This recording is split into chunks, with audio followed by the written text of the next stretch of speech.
tengan, le pueden preguntar y pues muchas gracias por acompañarnos, doctor. ¿Qué tal? Buenos días. Primero que nada, ¿me escuchan bien? Ok, Sí. muchísimas gracias por la Sí. invitación y un honor regresar a esta casa que fue un pilar muy importante en mi formación como médico geriatra y qué mejor forma de regresar ya como médico especialista titulado. Les agradezco mucho.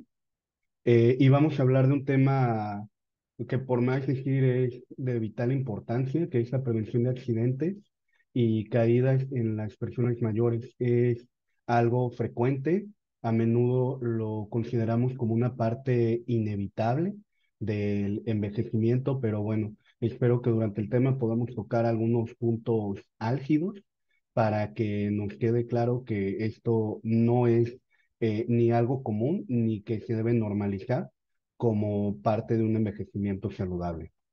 Para cualquier pregunta que tengan, pues bueno, creo que al final tendremos un pequeño espacio para las dudas que puedan surgir de la plática. Sobre conflictos de intereses para la práctica actual, claro, no tener ningún conflicto de interés. Esta es la agenda que vamos a tener sobre la plática del día de hoy. Vamos a ver una pequeña introducción donde vamos a hablar de estadísticas y la importancia en materia de salud de los accidentes y caídas en las personas mayores, algunos factores de riesgo asociados con estas entidades, algunas estadísticas. Vamos a hablar sobre, y el grueso del tema va a ser sobre dos aspectos muy importantes que son las principales muertes por accidentes en las personas mayores, que son la seguridad al conducir y las caídas. Algunas intervenciones que podemos dar en materia para evitar este tipo de condiciones y algunas conclusiones relativas al tema. Como introducción, pues bueno, saber que las lesiones accidentales aumentan en incidencia en las personas mayores. Hay muchos factores asociados con esto que vamos a ver un poquito más adelante. Principalmente los factores los vamos a dividir entre factores que tiene la persona que va avanzando en edad y el entorno en el que se desenvuelve. Como mencionamos durante la agenda, las principales causas de mortalidad secundarias a accidentes son aquellas producidas por caída, en primer lugar, y posteriormente en accidentes de tránsito. ¿Por qué? Porque ciertas condiciones asociadas con el envejecimiento nos generan un estado de mayor vulnerabilidad que en caso de presentar alguna de estas dos condiciones nos hacen un poco más propensos a tener efectos adversos. Vamos a ver sobre algunos factores que pueden estar involucrados y creo que los vamos a estar tocando de manera reiterada durante la plática. Algunos factores que podemos asociar a la persona o que también conocemos como factores intrínsecos que se asocian con los accidentes son el estado cognitivo de la persona. Hemos visto que personas no solamente con deterioro cognitivo, sino también con enfermedades de la esfera emocional, como pueden ser depresión o ansiedad, son más susceptibles a accidentes y se caen con mayor frecuencia. Algo muy importante y que vamos a hacer mucho énfasis cuando hablemos de medidas para evitar caídas es la cuestión de la vista. Pacientes que tienen privaciones visuales, secundario a enfermedades comunes en la vejez como la catarata o que causan condiciones de ceguera irreversible como puede ser la degeneración macular, se asocian de una manera incrementada con el riesgo de caídas.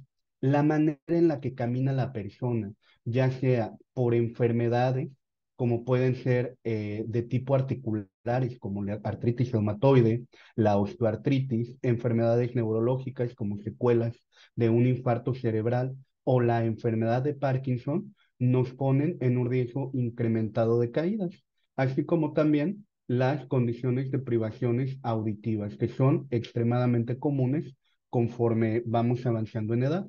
Y algo muy importante y que también vamos a estar tocando como un punto de vital importancia durante toda la plática, los medicamentos que consume la persona. Vamos a hacer mucho énfasis en tratar de evitar la polifarmacia y tratar de no prohibir ningún medicamento, ni mucho menos, pero sí tener conciencia de que existen algunos medicamentos de uso crónico que pueden asociarse con el incremento en accidentes y caídas.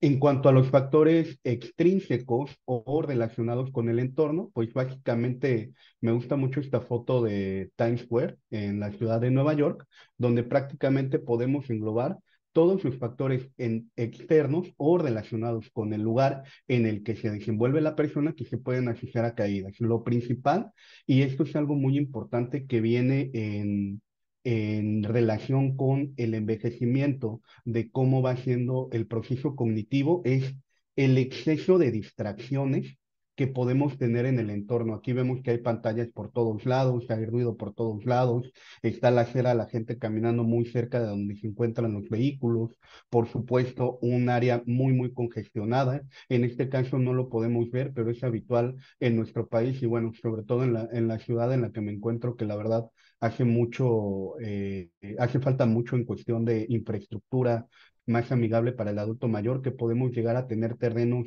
muy desiguales o que no están adecuadamente pavimentados. Y esto obviamente se va a combinar con los factores intrínsecos que tiene la persona para que tengamos un riesgo incrementado tanto en accidentes como en caídas.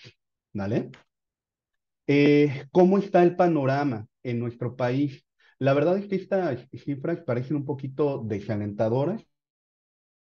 Hemos ido mejorando, hemos pasado de las muertes por accidentes a ser la quinta causa de mortalidad en nuestro país, a ser la novena causa de mortalidad en mujeres, donde al año de 2022 el INEGI cerró en 1.604 defunciones por accidentes en mujeres mayores de 65 años en México. Y en el caso de los hombres, que sí llegan a tener un poco más de muertes por accidentes, como la octava causa de mortalidad en mayores de 65 años.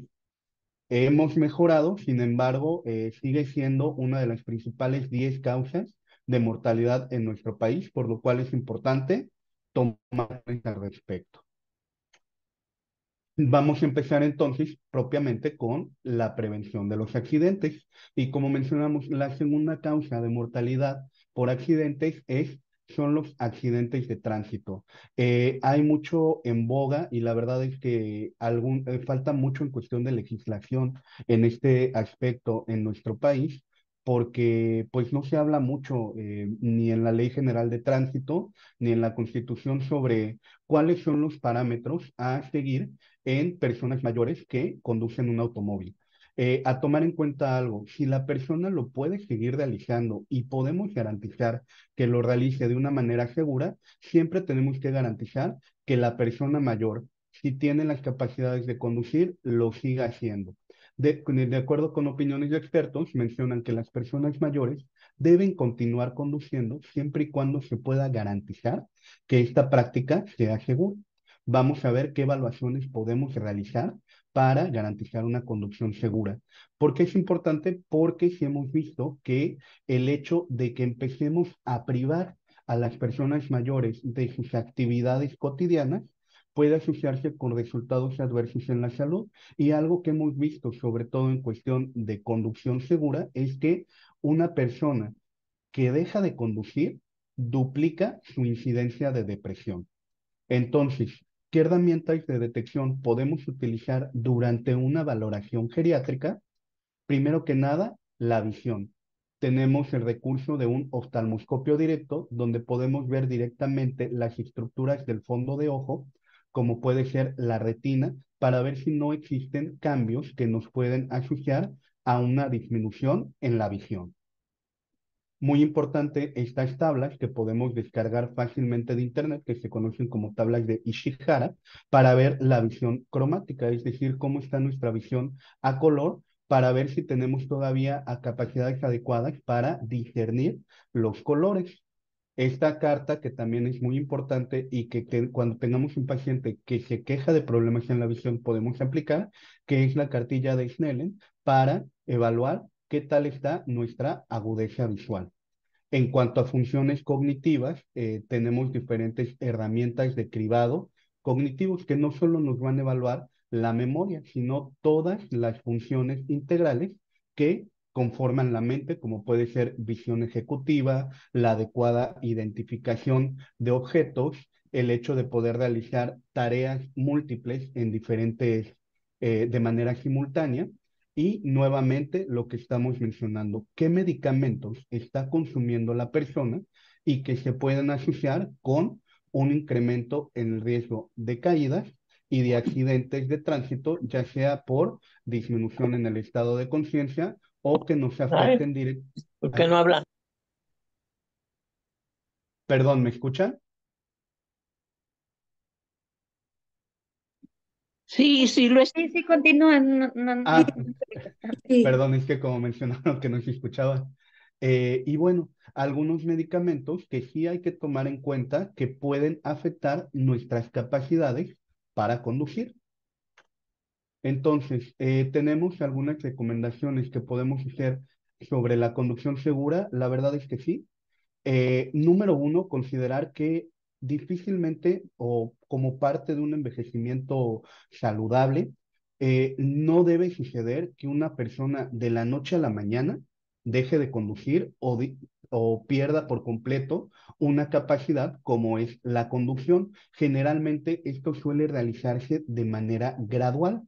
Entonces, una vez que empezamos a detectar algún déficit en la capacidad de conducción de la persona, podemos tomar ciertas medidas para que poco a poco vayamos adaptando el estilo de vida de la persona, número uno, para evitar que sea un evento catastrófico que nos pueda generar efectos adversos en la salud, tanto por accidentes de tránsito como por depresión, por el cese de la conducción y sobre todo para prepararnos. Por ejemplo, vemos que el paciente hace trayectos largos durante su día a día, pero que empezamos a ver algunos déficits de visión porque está conduciendo en la noche o está conduciendo en horarios de tránsito. Bueno, tal vez reducir las distancias que conduce la persona y empezar a apoyarnos ya sea de transporte privado o de la familia para, para tratar de compensar este tipo de déficits que vamos encontrando. Entonces, empezar a planear. Una vez que empezamos a detectar algunas disminuciones en todos estos parámetros que nos permitan hacer una conducción segura, que empecemos a planear a futuro para que cuando venga entonces el cese de la conducción no sea un evento drástico ni catastrófico en la persona. Algunos consejos que podemos hacer sobre una conducción segura en la persona mayor, esto realizado por parte del Centro de Control de Enfermedades de Estados Unidos, nos dice, número uno, eh, no es normal que una persona adulta mayor pierda la visión. Sin embargo, con el envejecimiento sí llegamos a tener un declive en la diferenciación de contrastes, ¿vale? A veces podemos llegar a tener un poquito de complicación para ver las distancias entre un objeto y otro. Entonces, evitar conducir de noche para que esto se acrecente. Algo muy importante, como vimos en la imagen anterior, ¿no? Que es una imagen muy congestionada, evitar distracciones al conducir. Sí se ha visto que, bueno, casi todos hemos pecado de utilizar nuestro celular mientras conducimos y la verdad es que durante una encuesta que se realizó en un estudio, las personas mayores también, alrededor del 70%, han mencionado utilizar el teléfono mientras conducen. Siempre que podamos indagar en esta parte, vamos a estar haciendo un punto de buena práctica para evitar accidentes de tránsito. Obviamente, evitar conducir en horarios de mayor tráfico, tener cuidado ahorita que tenemos en Mérida una amenaza latente de huracán y estamos con calles inundadas y lloviendo en todo momento, tal vez para personas que ya empecemos a ver algunas dificultades con cuestiones de visión o cuestiones de audición, pues bueno, evitar conducir en condiciones climáticas desfavorables. Es muy importante favorecer la conducción por rutas familiares y lo que estábamos mencionando, ¿no? Que cada vez podamos mantener la autonomía de conducir, pero tal vez conducir distancias más cortas y en caso de que lo requiera, tomar descansos de ser necesario para continuar la actividad para conducir. Regresando al segundo tema grueso de esta plática, que es la prevención de caídas, que mencionamos que es la principal causa de mortalidad por accidentes en la persona mayor, lamentablemente es una condición que se ha normalizado mucho. Creo que no es raro, o no sé si les resulta familiar que alguna vez se han ido a alguna valoración geriátrica que les digan, ah, doctor, yo a cada rato me caigo. Y para el resto de personas no geriatras suele ser algo muy normalizado, pero el geriatra nos asustamos cuando escuchamos esto, ¿no? Porque sabemos que tiene repercusiones negativas muy importantes en la salud. Como mencionamos, es una condición frecuente pero no normal, del envejecimiento, donde se menciona que hasta el 30%, una de cada tres personas mayores de 65 años, va a presentar una caída al año. Y esta cifra aumenta todavía más conforme vamos avanzando en edad. Incluso se menciona que de las personas mayores de 80 años, la mitad va a presentar una caída por año. Y de los que se caen, la mitad se va a volver a caer.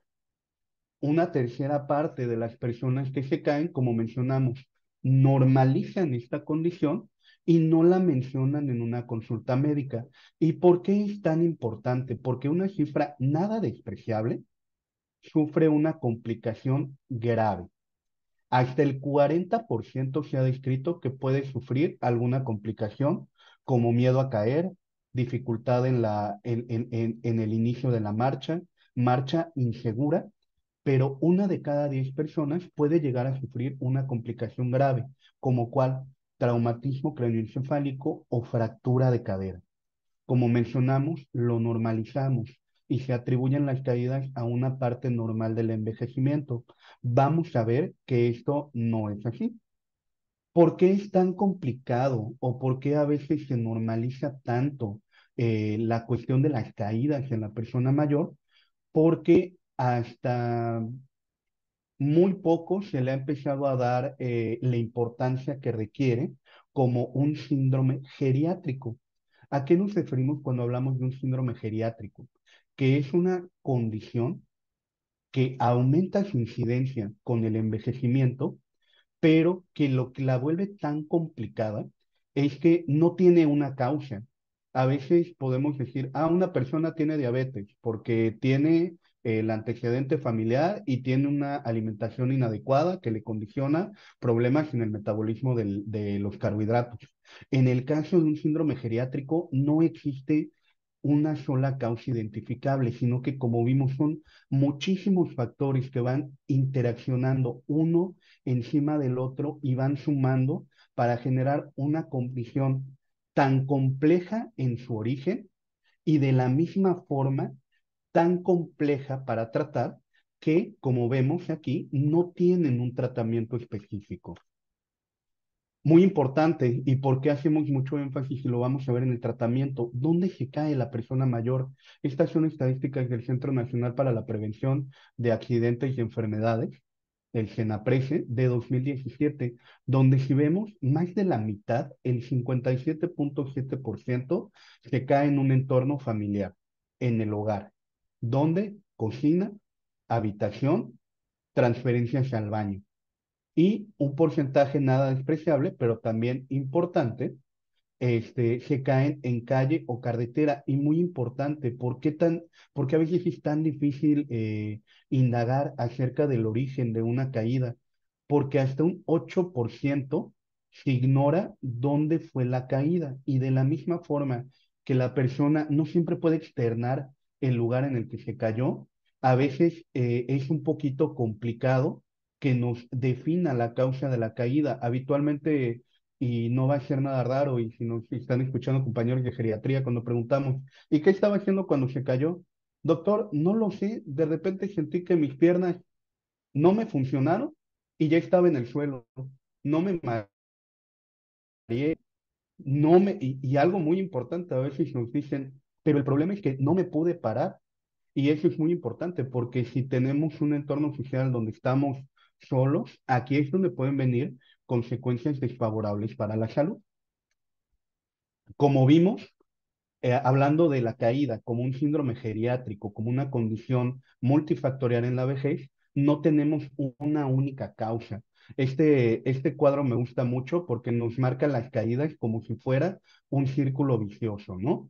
Vemos factores intrínsecos que estábamos mencionando, propios de la persona, como puede ser, ya vimos que a mayor edad, mayor riesgo de caídas. Obviamente, si a esto le aumentamos las enfermedades que tiene la persona, si vemos que va cada vez disminuyendo sus capacidades físicas y cognitivas, y a estos factores intrínsecos le aumentamos los factores extrínsecos relacionados con el entorno, tanto con el ambiente como factores socioeconómicos, como poco favorable para que la persona mayor pueda estar caminando libremente por la calle. Tenemos como alfombras en la casa que a veces no nos damos cuenta que ya pueden estar un poco desgastadas, o situaciones como pueden ser el calzado inapropiado, que ahorita vamos a hablar un poquito sobre qué calzado sería el más adecuado en la persona mayor. Todo esto nos va a generar, a final de cuentas, una caída y una lesión asociada con una caída. Entonces, parece un poquito desalentador todo lo que hemos estado hablando, ¿no? Pero vamos a dejar algo muy en claro. La gran mayoría de las caídas en las personas mayores son prevenibles. ¿Cuál es el único paréntesis que tenemos que poner en esta parte? Que requieren un abordaje multidisciplinario. Es decir, yo no me puedo quedar y decirles, yo como geriatra me voy a encargar de que ustedes no se caigan, sino que tenemos que valernos de otras disciplinas enfocadas en el adulto mayor que nos puedan apoyar y que de manera multidisciplinaria podamos hacer un plan de intervención de caídas. ¿Existe evidencia o planes estructurados para prevenir caídas en las personas mayores o evitar segundas caídas en las personas mayores? Sí. Aquí les pongo ejemplos de algunas que podemos buscar fácilmente en Internet. Vamos a hablar sobre todo de esta, la iniciativa STEADY, sobre todo porque tenemos una validación al español. Entonces, ustedes pueden buscar STEADY Caídas Español y pueden encontrar toda la información que les voy a dar en lo que viene de la plática para que puedan tener en casa y puedan hacer uso de este recurso cada que lo requieran. ¿Cómo evaluamos el riesgo de caídas? Tenemos herramientas para evaluar a una persona que tiene riesgo de caerse. Podemos hacer tres preguntas muy sencillas y que de manera anual en una evaluación geriátrica siempre tenemos que realizar en nuestros pacientes. ¿Se ha caído usted en el último año? Que la persona nos externe si tiene preocupación por caerse o si se siente inestable al caminar. Si tenemos una respuesta afirmativa a cualquiera de estas preguntas, tenemos que iniciar un abordaje, como vamos a ver más adelante, para evitar una caída en la persona mayor. Este es un cuestionario, parte de la iniciativa STEADY, que se llama Mantenerse Independiente, que es un cuestionario autoaplicado que podemos realizar antes de tener una valoración geriátrica. Les invito a que le tomen foto para que ustedes se puedan evaluar su propio riesgo de caídas. Como vemos, nos hace algunas preguntas que nosotros vamos a responder hablando de nosotros mismos. He tenido una caída en el último año, me ha recomendado utilizar bastón, que me sienta inestable para caminar, que tenga que sostenerme de muebles para estabilizarme cuando camino en casa, tengo preocupaciones acerca de caerme, ¿vale? Dificultad para levantarme de una silla. Y si a todo esto vemos que tenemos una puntuación de 4 o más, es el momento de tener una valoración geriátrica donde podemos tomar intervenciones para evitar una caída o para evitar una caída subsecuente, ¿vale? Entonces, el paciente está en riesgo de caídas o se ha caído, ¿qué podemos hacer? Vamos a suponer que ya realizamos nuestro cuestionario de mantenerse independiente, ya hicimos nuestras preguntas de de si se ha caído en el último año, si se siente inestable o tiene miedo de caer. ¿Qué podemos hacer como geriatras? Identificar qué personas tenemos en riesgo para iniciar un abordaje. Lo primero que vamos a realizar, y por eso siempre tenemos que hacer hincapié que cuando vayan a una valoración geriátrica, vayan con ropa cómoda y calzado cómodo, porque probablemente siempre y cuando usted esté con adecuada motivación, los podamos poner a caminar. Podemos hacer una evaluación de los medicamentos que esté realizando. Vamos a hacer preguntas acerca del entorno en el que usted vive para detectar si no existen barreras arquitectónicas que se puedan asociar con las caídas, y vamos a tomar algunas otras medidas que vamos a ver un poquito más ejemplificado con unas imágenes. Una vez que hacemos todas estas intervenciones para detectar qué riesgos tenemos asociados por caídas, entonces vamos a intervenir y hacer un plan de acción. Tal vez en estas diapositivas que tienen un poquito más de imágenes lo podemos hacer un poquito más explicativo. ¿Qué herramientas tenemos para evaluar el equilibrio en un paciente que se ha caído o que tiene riesgo para caerse? Algo tan sencillo como ponerlo a caminar, ver qué tal está su base de sustentación, cómo puede responder a algunos obstáculos que le podamos colocar, si necesita de auxiliares para caminar, qué tal está de la brazada, qué tanto apoyo necesita para caminar. Es algo que nos puede dar muchísima información al riesgo que tiene una persona de caída, acerca de las caídas, y sobre todo, muy importante, qué velocidad tiene la persona de la marcha, qué tan rápido o qué tan lento está caminando esa persona, y por qué, si camina lento, por qué lo hace de esta manera. Podemos hacer evaluaciones indirectas de la salud de nuestros músculos, como puede ser pedirle al paciente que se pare de una silla, donde podemos ver la salud articular y la salud muscular. A menudo muchas caídas son asociadas con bajo rendimiento físico, asociado con una baja masa muscular, algo que conocemos como sarcopenia.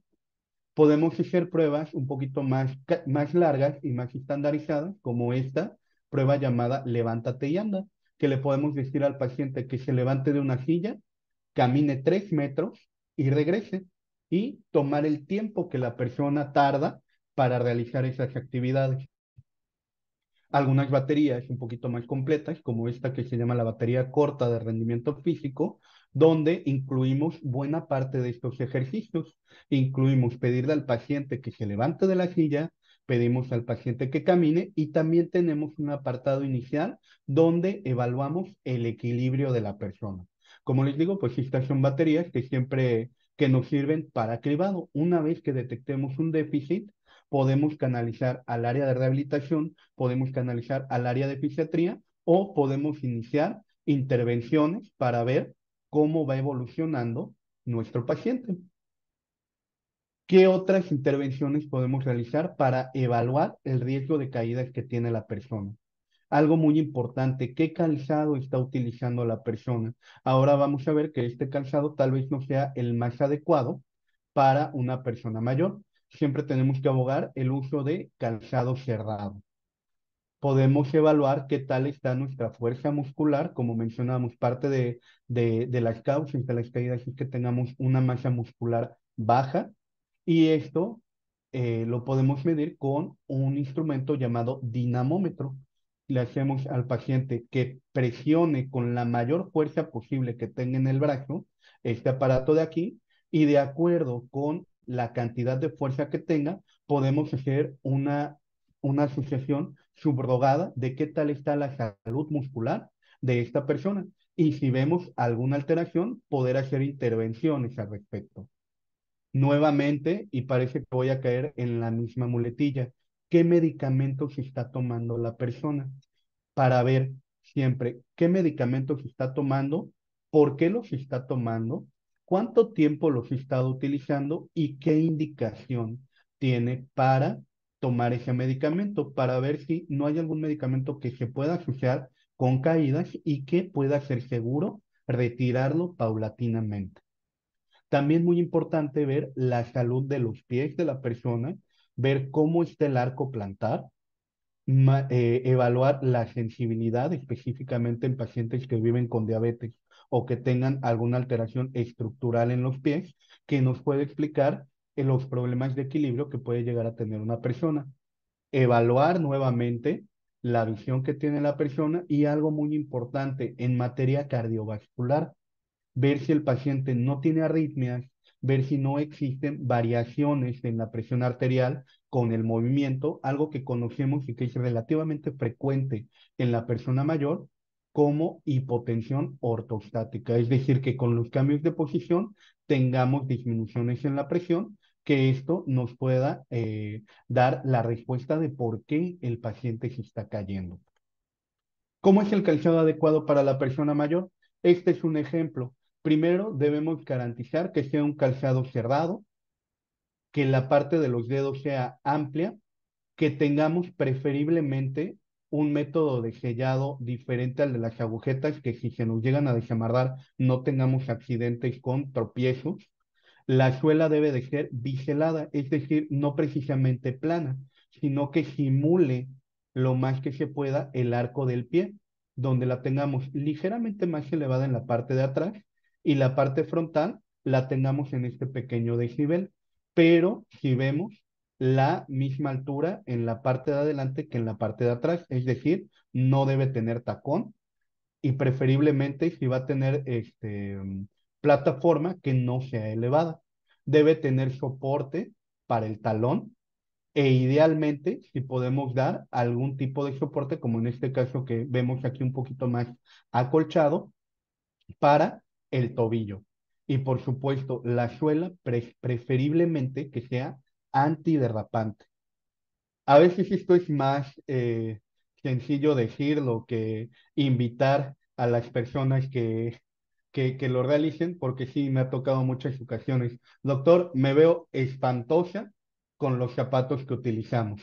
Entonces yo les digo, bueno, algún evento importante que tengamos, vamos a tratar de usar el zapato con el que usted se sienta más alegre, ¿no? Pero si estamos en casa, si estamos en la tranquilidad de nuestro hogar, sin nadie que nos puede estar viendo o juzgando por el calzado, vamos a tratar de utilizar este tipo de calzado.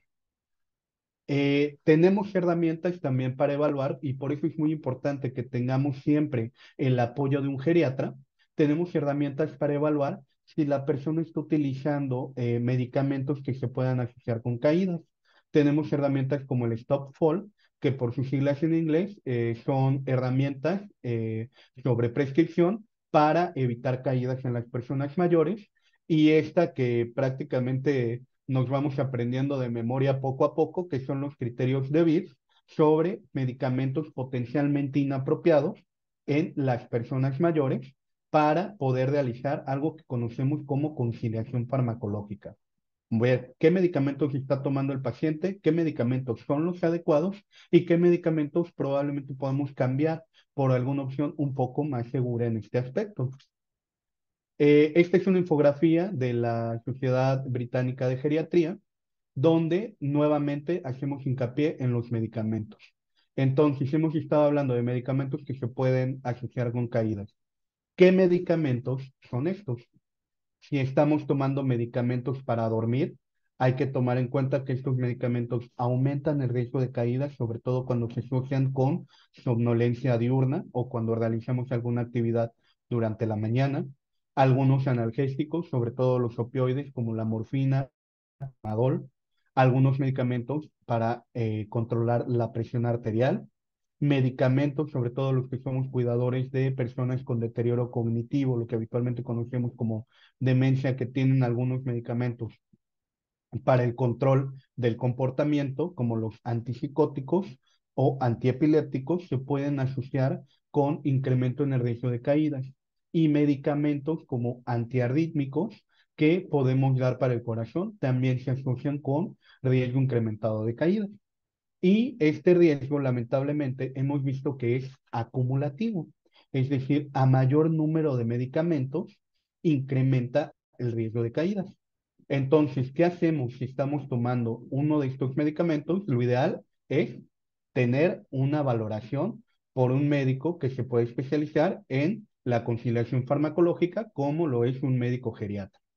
Más de 5 medicamentos por día también es un motivo de acudir a una valoración geriátrica, una condición que conocemos como polifarmacia. Y otra cosa muy importante, todos los órganos empiezan a envejecer y la verdad es que empiezan a envejecer desde que somos muy jóvenes, desde 20, 30 años, empezamos a ver declive en la función de algunos órganos. Dos de estos órganos son el hígado y el riñón. Esto no quiere decir que estén enfermos o se enfermen conforme avanzamos en edad, simplemente que el funcionamiento llega a ser menor que en personas más jóvenes. ¿Y esto qué repercusiones trae? Que los medicamentos se metabolizan de una manera más lenta y también se eliminan de una manera más lenta. Entonces permanecen por un mayor tiempo en el cuerpo. Ya que hicimos esta evaluación de todo lo que se puede asociar con el riesgo de caídas, ¿cómo hacemos una intervención? Como mencionamos al inicio de la plática de caídas, se trata de un síndrome geriátrico donde no existe una píldora que sea la panacea con la cual digamos, esto le voy a dar y le prometo que usted ya no se va a caer y ya no va a tener mayor riesgo de caídas. Lamentablemente, no siempre es así con los síndromes geriátricos.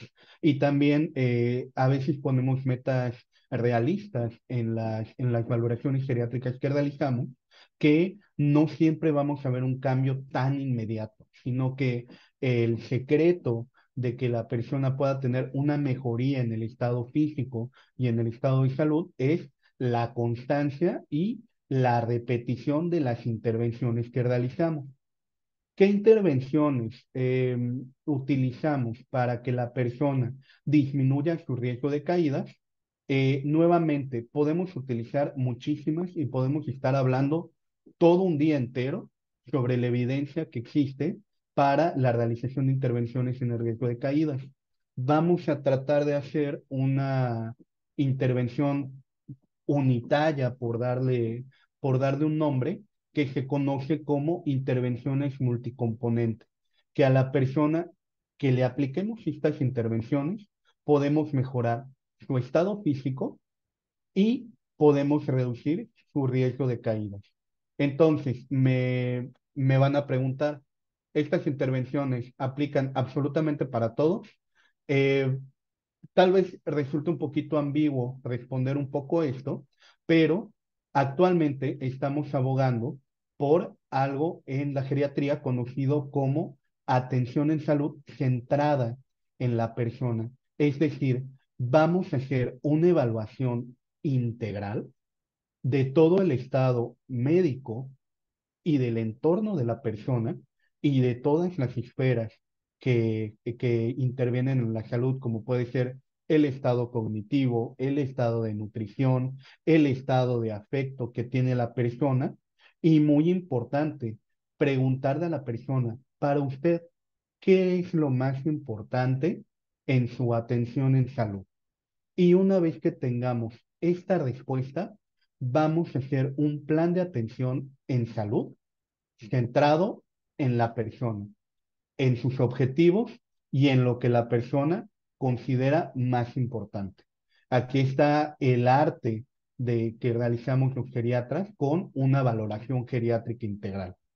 Entonces, una vez que ya tenemos este plan de atención en salud enfocado en la persona, ¿qué intervenciones son las que han demostrado en materia de intervenciones multicomponentes ser las más eficaces en cuestión del riesgo de caídas? La primera, y ahorita vamos a ver qué peso de evidencia tenemos para esto, es el ejercicio físico.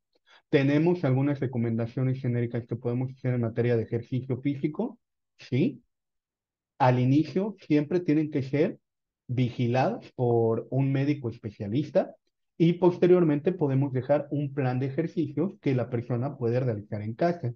Muy importante, el control de las enfermedades, como ya mencionamos, enfermedades como diabetes, enfermedades como la enfermedad de Parkinson, pueden darnos algunos problemas en cuestión de caídas. Entonces, el adecuado control de las enfermedades también va a ser una intervención muy importante al momento de evaluar el riesgo de caídas. Algo que es cuanto menos controversial, pero si la persona tiene deficiencia de vitamina D, podemos suplementarla para tratar de evitar el riesgo de caídas. Y también condiciones como la osteoporosis, también tratar este tipo de condiciones nos van a mejorar nuestro riesgo de caídas. Revisión de los medicamentos es algo muy importante, evitar la automedicación y corregir sobre todo el déficit visual.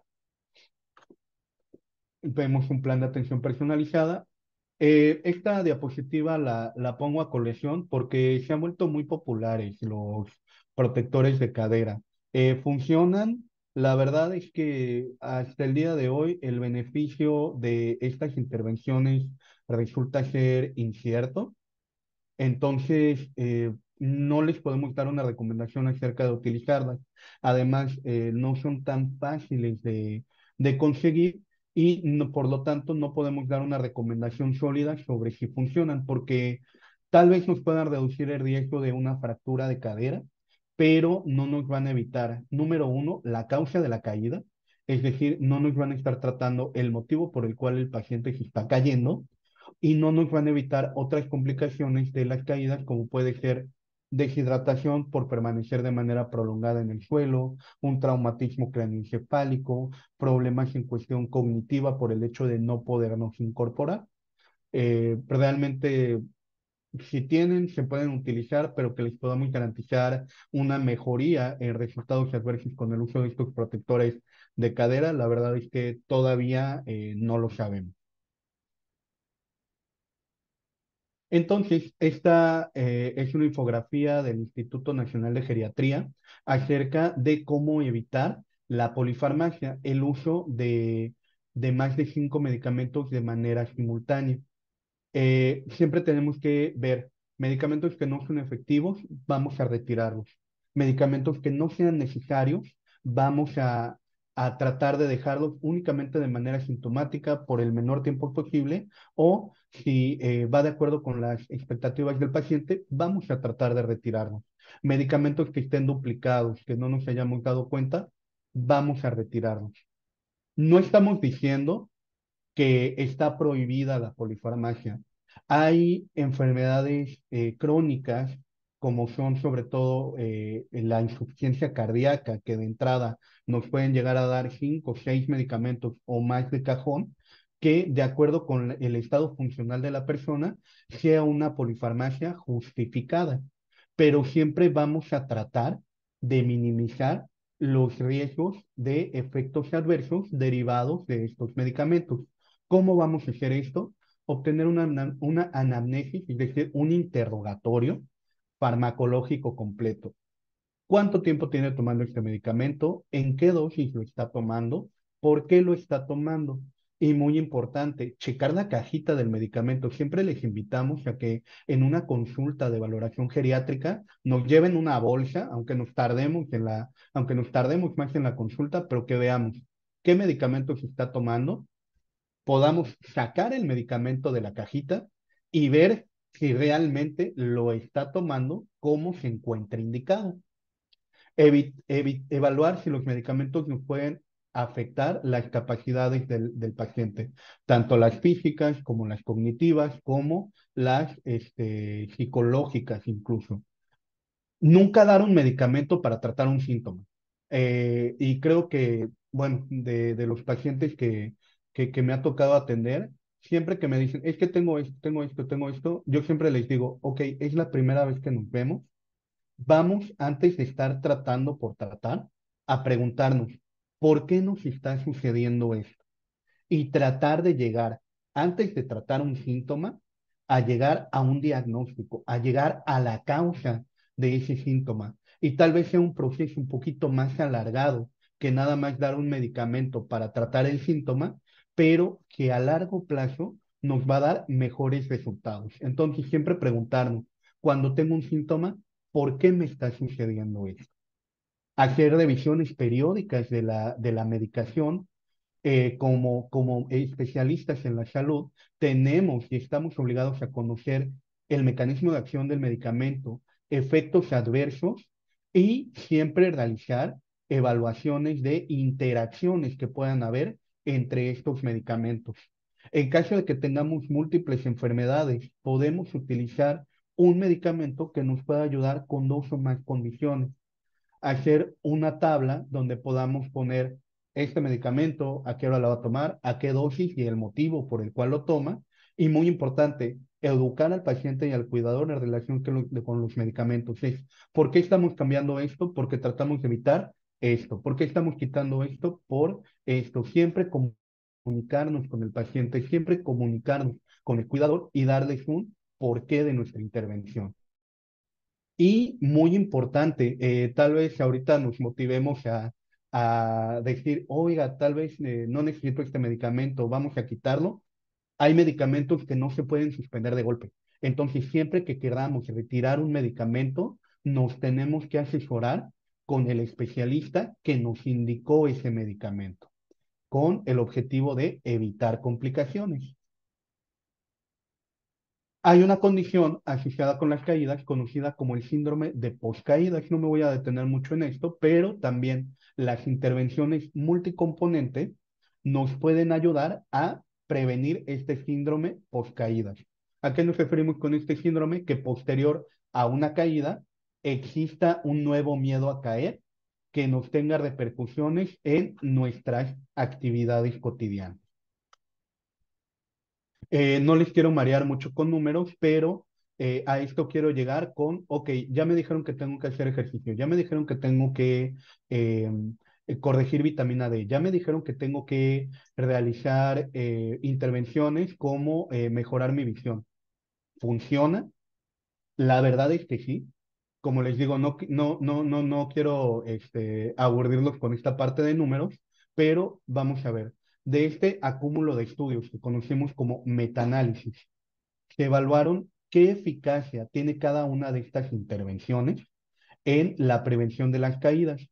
Y si vemos únicamente realizar ejercicio, nos reduce en un 49, casi un 50% el riesgo de caída. Este me encantó porque nada más el ejercicio y acudir al oftalmólogo para corregir nuestra visión nos puede reducir hasta en un 83% el riesgo de caídas. Y a propósito de la plática que estuve revisando la evidencia más actual para traérselas el día de hoy, en el último metaanálisis, en el último estudio que revisé, justamente los autores abogaban que la mejor intervención o que la que ha dado mayor resultado por el hecho de que es muy práctico de aplicar, es decirle al paciente, vamos a realizar ejercicio, vamos a corregir la visión. Y con eso podemos evitar hasta en un 83% las caídas. Como vemos, cada estudio tiene su propia metodología, sus propios parámetros a evaluar, pero también si combinamos ejercicio, visión y modificaciones en el entorno, también tenemos una disminución en el riesgo de caída. Como les menciono, es una metodología diferente a la anterior y tal vez por eso vemos una disminución un poquito más baja en cuanto al riesgo de caídas. Y la verdad es que este estudio que nos menciona es un 88% de riesgo de caídas. No encontré a qué estrategias mencionaban del aumento de calidad a nivel clínico. Esto tal vez resulta un poquito más ambiguo, pero el mensaje que quiero que nos llevemos a casa es el ejercicio, corrección de la visión, y si queremos verlos, la modificación del ambiente nos puede mejorar hasta en casi un 83% el riesgo de caída. Se puede prevenir hasta en un 83% una caída. Y aquí es donde quiero empezar a dar algunas recomendaciones. ¿Qué ejercicio podemos realizar? El ejercicio multicomponente es un ejercicio que se realizan en unidades de rehabilitación. Tal vez no sea tan fácil dejar un plan de ejercicio multicomponente con todas las herramientas que requiere en una primera visita geriátrica. Casi siempre tenemos que canalizar al área de rehabilitación. Podemos dar intervenciones iniciales con ruedas de ejercicio que a veces algunos pacientes les he dejado una rueda de ejercicios básica que podemos realizar, pero básicamente el ejercicio multicomponente incluye el entrenamiento de la marcha, es decir, poner a caminar a la persona, ejercicios de resistencia, siempre idealmente todo ejercicio que prescribamos debe de tener algún ejercicio o alguna serie de resistencia.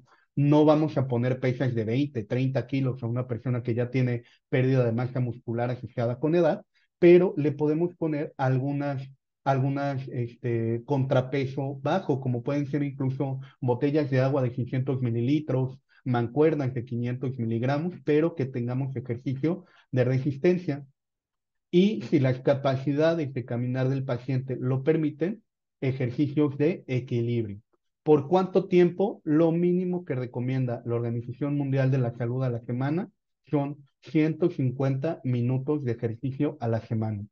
Lo mínimo. Mientras más tiempo tengamos de intervenciones en cuestión de ejercicio, mejores resultados vamos a tener. ¿Existe algún ejercicio estandarizado? Si se nos complica mucho realizar un ejercicio multicomponente, sí. ¿Cuál ha sido el más estudiado? El Tai Chi, que nos incluye propiocepción, nos incluye ejercicios de resistencia y nos incluye ejercicios de equilibrio. Y el Tai Chi se ha asociado con una cifra nada despreciable de 19% en reducción del riesgo de caídas. Entonces, si no tenemos tanto acceso a un ejercicio multicomponente, bueno, tal vez un programa de ejercicios que podamos realizar incluso en grupo que nos pueda mejorar la motivación para realizar estos ejercicios, también es una herramienta completamente válida. Intervenciones que podemos realizar en el hogar. Esta es una serie de recomendaciones extraídas del boletín para las personas mayores del Instituto Nacional de Geriatría. Algo tan sencillo como instalar pasamanos en toda la casa siempre que sea necesario, pero especialmente en el baño, para justamente pacientes que tienen problemas con el desacondicionamiento de las extremidades, nos puede ayudar mucho a evitar caídas asociadas con incorporarnos. O si llegamos a tener problemas de mareo, o sea, al momento de incorporarnos o de levantarnos, también nos puede ayudar el tener una base de apoyo.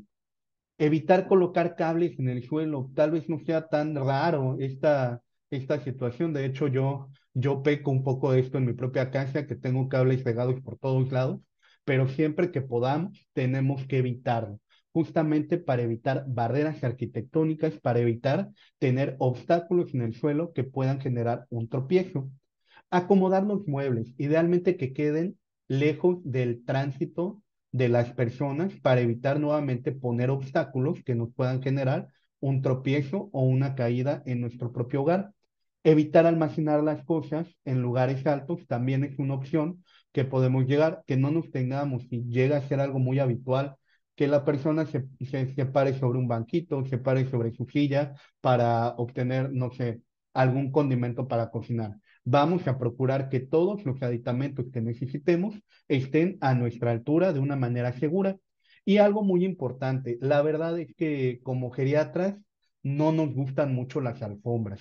Si tenemos alfombras en la casa, vamos a procurar que estén bien alineadas y que no tengan partes que ya estén desgastándose o despegándose y que puedan doblarse y que nos puedan generar un tropiezo asociado también sobre todo con calzado inapropiado, ¿vale? Por eso es, bueno, si no nos gusta que nos vean con tenis, porque toda la vida hemos estado usando tacones, vamos a procurar que en la casa tengamos un adecuado suelo nivelado y procurar, aunque sea el calzado apropiado, utilizarlo en la comodidad de nuestro hogar. Ahora, a manera de conclusión, en cuanto a la plática que hemos tenido, las caídas, quiero hacer hincapié en esto, no forman parte del proceso natural de envejecimiento. eh, Lamentablemente, tanto nosotros como las propias personas, como los cuidadores, a menudo restamos la importancia y las complicaciones que puede tener una caída. La verdad es que evité poner todas las complicaciones que pueden venir de una caída porque no quería que fuera una plática desalentadora, por el contrario, quería que fuera una plática que nos motive a tomar intervenciones para evitar caídas y mejorar nuestro estado de salud y nuestro estado físico. La causa de las caídas, como vimos, es multifactorial. muchísimas causas posibles que nos pueden explicar una caída y como vimos con el tratamiento multicomponente, el tratamiento también es multifactorial, ¿vale? Entonces probablemente no veamos una diferencia desde el día uno que iniciemos una intervención. Aquí la clave para empezar a ver mejores resultados en nuestras capacidades físicas, en nuestra salud y en la disminución del riesgo de caídas es la repetición y la constancia. Que mi paciente tiene deterioro cognitivo, que ya le han dicho que tiene demencia, no importa. Los pacientes con deterioro cognitivo se ha visto que si les ponemos una rutina, poco a poco podemos irlos entrenando para mejorar su capacidad física y dentro de lo que cabe, controlar el estado cognitivo. Y muy, muy, muy importante, y pues tal vez en esto nosotros podemos dar las recomendaciones, pero siempre motivarnos a adaptar el hogar, adaptar el entorno para evitar accidentes y que esto deba ser un proceso dinámico, que tenemos nuestra casa es de 4 pisos y la habitación de mi papá está en el cuarto piso. Bueno, poco a poco vamos a hacer esta transición para que si ya tenemos limitaciones físicas, no suponga un esfuerzo, no suponga un riesgo el hecho de estarnos movilizando a nuestro domicilio o movernos de nuestra habitación a, por ejemplo, el baño. Empezar a prever estas situaciones para evitar accidentes en las personas mayores. Este es una infografía que también podemos descargar del CDC de cosas que podemos hacer para prevenir caídas a manera de recomendaciones generales. Hablar con el médico, siempre que vayamos con un doctor, decirle, doctor, me caí, para que entonces él pueda realizar intervenciones o por el contrario, que pueda canalizarle con algún especialista que tenga esta sensibilización acerca de las caídas. Número dos, ejercicios que nos apoyen en la fuerza y nos apoyen en el equilibrio. Como mencionamos, el multicomponente es el más adecuado, pero ejercicios como Tai Chi, que nos ayudan con fuerza y equilibrio, son igual de válidos si no tenemos el acceso o el especialista, en este caso, en rehabilitación o fisioterapia, que nos pueda prescribir este tipo de ejercicios.